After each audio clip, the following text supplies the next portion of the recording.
이제 첫 번째 순서 우리 영명하신 우리 김영달 목사님을 모시겠습니다. 할렐루야.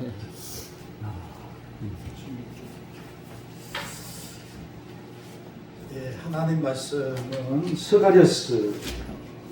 구약 성경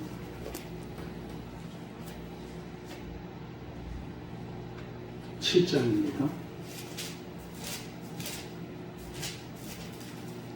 7장 1절부터 7절까지만 제가 공제 올리겠습니다. 다리오 왕 4년 9월 곧 기슬레월 4일에 여호와의 말씀이 스가랴에게 임하니라.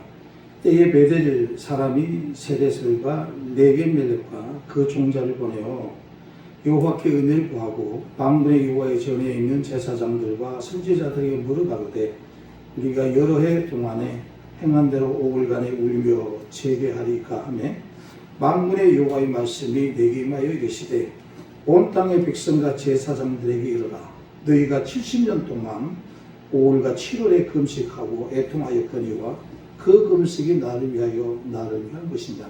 너희의 먹으며 마심이 전혀 자기를 위하여 먹으며 자기를 위하여 마심이 아니냐.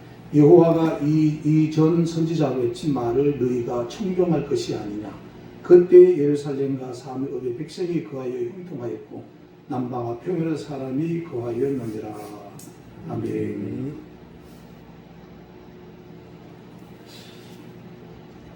오늘 비보를 제가 받았어요. 장로님이신데 60대 초인데 정말 좋으신 분이고 변호사님인데 우리 단체를 약 80여 건의 소송을 다 이겼는 장로님 갑자기 오늘 소천했다는 얘기 들었어요. 정말 좋으신 분인데 이유가 뭐냐 했더니 갑자기 쓰러지셨대요. 참 인생이 이런 거구나 생각을 돌아보게 됩니다. 에베소서 5장에 가보면 세월을 아껴라 그럽니다. 그 세월은 인생의 연수를 말합니다. 하나님께서 우리 각자에게 맡겨진 세월이 있다는 겁니다. 연수가 있다는 거죠. 어떤 사람은 30년, 어떤 데는 50년, 70년 주어져 있으니 그 인생의 연수를 아끼라 그럽니다. 저는 요한계시록은 우리에게 보여준 하나님의 계시지만 우리가 성실하게 맡은 분야에 최선을 다하며 오늘이 마지막이라 생각하고 살아가는 것이 저는 그게 신앙적이다, 성경적이고 그러다 부르심을 받으면 받는 건데 그날을 예비해서 처소에 모여서 기도한다는 이런 거는 비성경적이다. 우리가 오늘 열심히 자기 좋은 일에 사명을 열심히 감당하다 우리 장모님처럼 갑작스러운 일 내게도 닥칠 수가 있으니 항상 믿음을 깨워서 준비하고 기도하고 사역을 해야 된다고 봅니다. 오늘 읽은 스가랴서에 있는 말씀 간단하게 제가 정리를 하자면 이스라엘 백성들은 예배를 제사를 드릴 때 회개하기 위해서 금식하기도 합니다. 제사장들이. 그리고 나라가 어려울 때 모여서 금식하기도 합니다. 정해진 율리에 따라서 그 백성들은 금식을 해왔습니다. 그런데 이스라엘 백성들이 포로로 잡혀가서 너무 힘들고 견디기 어려워서 이들이 또 다른 금식을 만들어서 금식을 해왔습니다. 그런데 하나님의 은혜로 이스라엘 백성들이 고국으로 돌아오게 됩니다. 나라의 이런 서름을 다 딛고 해방이 되어서 고국에 돌아와서 모든 것이 안정을 찾습니다. 가정도 교회도 생활 안정이 찾으니 거추장스러운 게 하나 있었습니다. 그게 바로 포로 생활에 했던 금식을 굳이 할 일이 있겠나. 거추장스럽지 몰라도 그게 이제 와서 묻습니다. 선지자에게. 이걸 우리가 계속 해야 됩니까? 말아야 됩니까? 그랬더니 하나님이 충격적인 답을 주는 거예요. 야, 너희들이 금식을 했지만 그 나하고 상관이 없는 거다. 그게 누구를 위한 금식이냐? 너희들 위해서 한 거 아니냐? 너희가 먹고 마시고 한 건 누구를 위한 것이냐? 이걸 본문을 좀 쪼개서 얘기를 할 수 있겠지만 시간이 없어서 제가 간략하게 정리하자면 너희가 금식을 만든 것도 너희들 만든 거지. 너희들 위해서 한 거지. 나를 위해서 한 거냐. 이스라엘 백성들은 하나님 말씀을 하셔서 포로되기 전에 너희가 번영하고 잘 살 때, 잘 나갈 때 하나님의 공의와 하나님의 의를 드러내라고 그랬습니다. 근데 잘 나갈 때 그들은 하나님의 공의와 의를 드러내지 아니하다 나라가 망했어요. 그래서 하나님 이렇게 지적합니다. 야, 너희는 금식이 중요한 거 아니고 왜 나라가 망했는지를 돌아봐라. 내가 원하는 것은 종교의 형식적인 것이 아니라 너의 변화된 뭐죠? 정의와 하나님의 공의를 드러내는 거다. 그래서 너희가 어려웠을 때 그때를 돌아봐라. 저는 이 말씀을 이렇게 요약하고 싶습니다. 우리 기독교가 우리 한 사람이 얼마나 성령론을 부려지고 성령을 울부짖었습니까? 그런데 세상을 감동시키고 변하는 데 실패하고요.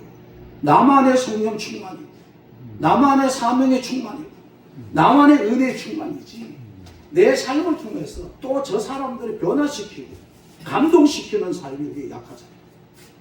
그래서 이 스가랴 7장에서 우리가 느끼는 적용점은 종교는 형식이 아니다. 예배는 형식이 아니다.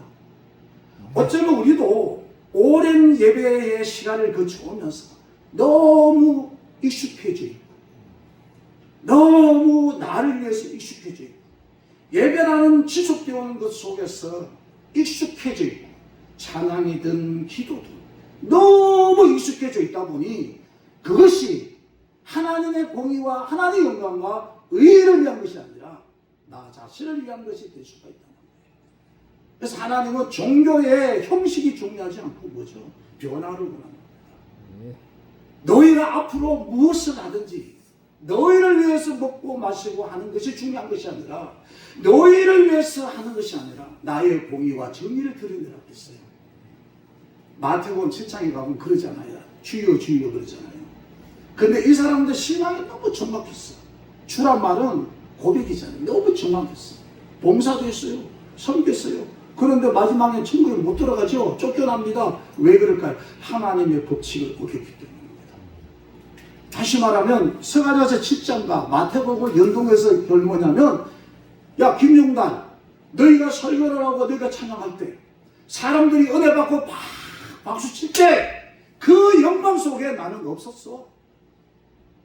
너희가 사람들한테 찬양하고 설교하고 사람들 우리 목사님 우리 담임 목사님 우리 목사 최고입니다 막 박수치고 영광을 칠 때 너희는 사람들한테 영광을 받을 때 나는 그 속에 없었느니라. 심각한 거죠. 어쩌면 우리는 예배를 드린다고 하지만 어쩌면 찬양한다고 하지만 어쩌면 열심히 한다고 하지만 그 속에 하나님이 없었다고 합니다. 그래서 우리는 예배나 모든 종교는 형식이 중요한 거 아니다. 여러분 찬양하는 것도 오늘 이 시간에 예배 드리는 것도 메시지를 전하고 찬양하는 것도 오직 하나님의 정의가 드러나야 돼요. 하나님의 공의가 드러나야 돼요. 하나님의 영광이 드러나야 됩니다. 우리의 예배가 내가 드리는 삶이 익숙해서 내를 위한 것이 되면 안 됩니다. 금식은 너희를 위한 것이지 나를 위한 것이더냐. 이 관문을 잘 생각하고 너희가 잘 나갔을 때 생각해봐. 잘 되었을 때 내가 너희들이 했던 말을 지키자는 생각해봐. 그래서 다시 한번 돌아보고 우리는 나를 위한 것이 아니라 나를 위해서 예배나 나를 위해서 종교적 의의를 만드는 것이 아니라 하나님의 영광을 나타나야 돼요. 하나님의 의가 드러나야 돼요. 하나님의 기쁨이 드러나는 우리의 사역, 사명, 예배, 찬양이 될 수 있기를 주의 이름으로 축원합니다. 자, 기도 한번 하고 있습니다. 고마우신 하나님 은혜와 사랑을 감사드립니다. 오늘 또 불안했던 우리의 삶 어찌 될지 모르면서 지내왔던 오늘 하루의 삶을 하나님이 지켜주셔서 또 이 시간에 예배하게 하시니 감사합니다. 오늘 오라면 가야 되고 내일 오라면 가야 되는 것이 우리의 인생일지인데 하나님이 저희들을 부르시고 맡기신 그 사명을 깊이 깨닫고 사거나 죽으나 하나님의 영광을 위하여 살아가는 저희들의 삶이 되기를 원합니다. 종교 행위에 익숙해져 있고 너무 예배에 익숙해져 있고 찬양과 삶에 익숙해져 있다 보니 내가 드러나 내가 사람들 칭송을 받을 때 하나님이 아니 계셨다 했습니다. 이제는 나는 죽고 나는 없어지고 오직 하나님의 영광만 드러나는 우리의 삶과 사명과 우리의 모든 행위가 될 수 있도록 축복해 주시옵소서. 예수님 이름으로 기도하옵나이다. 아멘.